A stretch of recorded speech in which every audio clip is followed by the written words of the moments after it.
awal tugas kenabian, banyak sekali gangguan dan penyiksaan dari para kaum kafir Quraisy yang ada di Mekah. Pada saat musim haji tiba, Rasulullah SAW bertemu dengan 6 orang dari Yasrib. Beliau menyampaikan dasar-dasar akidah Islam dan mengajak mereka untuk mengikuti agama Islam. Selain itu, Rasulullah juga menyampaikan penderitaan dan siksaan yang dilakukan kaum kafir Quraisy kepadanya dan para pengikutnya. Saat itu juga, ke-6 orang Yasrib masuk Islam, tetapi mereka belum bisa melindungi Rasulullah karena masih ada permusuhan di negerinya. Ke-6 orang tersebut adalah As'ad bin Zurarah, Rafi' bin Malik, Auf bin Haris, Qutbah bin Amir, Uqbah bin Amir, dan Jabir bin Abdillah. Ke-6 orang inilah yang menyebarkan agama Islam di Yasrib. Pada tahun ke-12 kenabian, Nabi Muhammad didatangi 12 orang dari Yasrib yang ingin masuk Islam. Mereka bersedia menerima dakwah Nabi dan menyatakan keislamannya di hadapan Nabi. Pertemuan tersebut terjadi di Bukit Aqobah.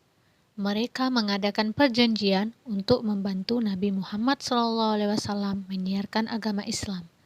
Perjanjian tersebut dikenal dengan nama Perjanjian Aqobah I atau Bai'atul Aqobah I. Adapun isi dari Perjanjian Aqobah I yaitu setia kepada Nabi Muhammad SAW, rela berkorban harta dan jiwa demi Islam, tidak menyekutukan Allah Subhanahu wa Ta'ala, tidak berzina, tidak mencuri, tidak membunuh, tidak curang, dan tidak berbuat dusta. Nabi Muhammad SAW juga mengutus sahabat untuk membantu penyebaran agama Islam di Yasrib, yaitu Mus'ab ibnu Umair al-Abdari. Mus'ab ini dikenal sebagai seorang pemuda yang pandai membaca dan sangat bersemangat dalam menyiarkan agama Islam di antara penduduk yang masih musyrik di Yasrib. Akhirnya, banyaklah perkampungan yang sudah masuk Islam. Dalam waktu singkat, agama Islam berkembang dan bertambah banyak pengikutnya di Yasrib.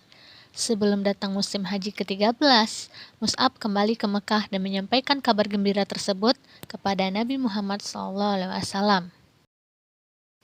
Pada tahun ke-13 kenabian, saat musim haji, datanglah rombongan dengan jumlah yang lebih besar dari rombongan yang pertama yang berasal dari Yasrib. Mereka ingin Nabi Muhammad SAW datang ke Yasrib untuk mengajarkan Islam. Pertemuan ini dikenal dengan Perjanjian Aqobah II atau Bai'atul Aqobah II.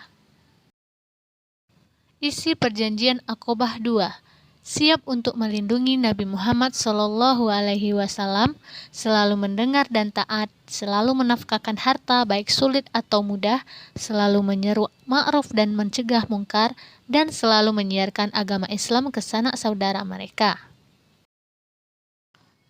Setelah berhasil membuat perjanjian Aqobah 1 dan 2, Rasulullah berusaha mempersatukan dalam persaudaraan kaum Ansor dan Muhajirin. Begitulah kisah dari perjanjian Aqobah 1 dan Aqobah 2. Semuanya berjalan dengan lancar, aman, yang mencerminkan rasa tolong-menolong, loyalitas, dan cinta sesama mukmin. Perasaan ini tumbuh karena dorongan rasa iman kepada Allah, Rasul, dan kitabnya.